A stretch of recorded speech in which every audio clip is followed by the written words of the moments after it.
नमस्कार friends, welcome to S Viraj kitchen. आज गणेश जयंतीच्या मुहूर्तावर मी माझा पहिला व्हिडिओ बनवते आहे। ती आहे साबुदाण्याची खिचडी। साबुदाण्याच्या खिचडीसाठी लागणारे साहित्य पाहूया फर्स्ट। त्यासाठी हे आहे मीठ, थोडंसं मीठ, 5-6 मिरच्या, थोडंसं जिरा, साखर आणि शेंगदाण्याचं कूट। आणि मेन इन्ग्रेडियंट आहे ते म्हणजे साबुदाणा। हा साबुदाणा मी रात्रभर सोक करून भिजवून ठेवलेला आहे। थोडंसं ते भिजवताना फर्स्ट व्यवस्थित धुवून घ्यायचं, त्यानंतर एकदम थोडंसं पाणी शिल्लक ठेवून व्यवस्थित भिजवून घ्यायचं। चला तर मग बघूया साबुदाण्याची खिचडी कशी बनवायची। एक कढई घेतलेला आहे मी छोटासा, गॅस ऑन केला,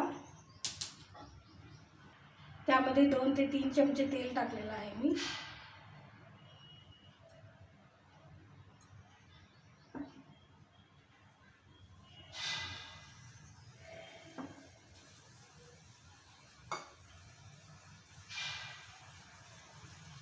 तेल चांगलं गरम झालं होऊ द्यायचं आपल्याला व्यवस्थित।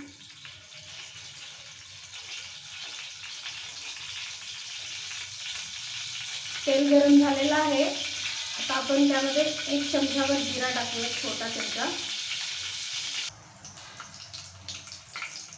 व्यवस्थित लाल होऊ द्यायचं आहे जिऱ्याला। जिरे व्यवस्थित तडतडायला लागले की मग आपण त्यामध्ये टाकूयात हा बारीक कट केलेले हिरवी मिरची।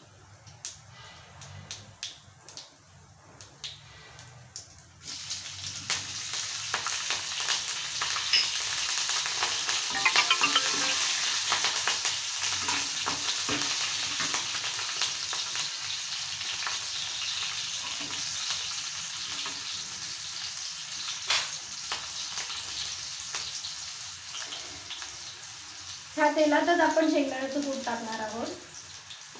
त्यामुळे काय होईल, आपले साबुदाणे एकदम छान व्यवस्थित सेपरेट चिटकणार नाहीत एकमेकांना।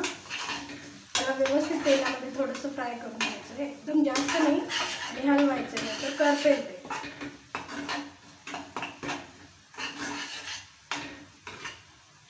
मग आता आपल्याला साबुदाणा टाकायचा त्याच्यामध्ये।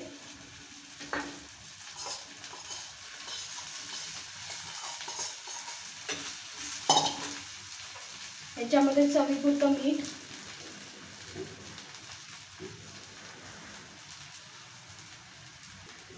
आणि चिमूटभर साखर टाकायची। साखर टाकल्याने काय होतं, त्याची टेस्ट चांगली येते।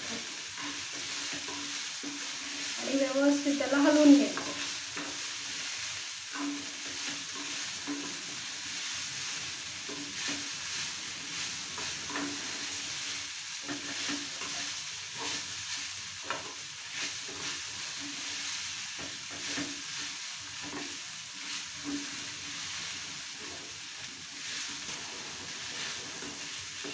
ही सगळी प्रोसेस मी एकदम गॅस एकदम बारीक ठेवलेला आहे। करताना गॅस आपल्याला बारीकच ठेवायचा आहे।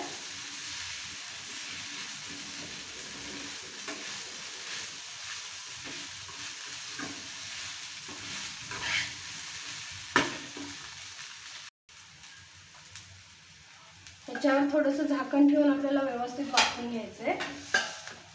बारीकच ठेवायचा आहे गॅस। मधून हलवत राहायचं आहे आपल्याला।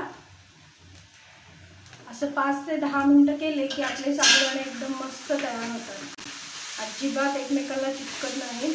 ते जेव्हा व्यवस्थित ते ट्रान्सपरंट दिसायला लागले की समजायचं साबुदाण्याची खिचडी रेडी।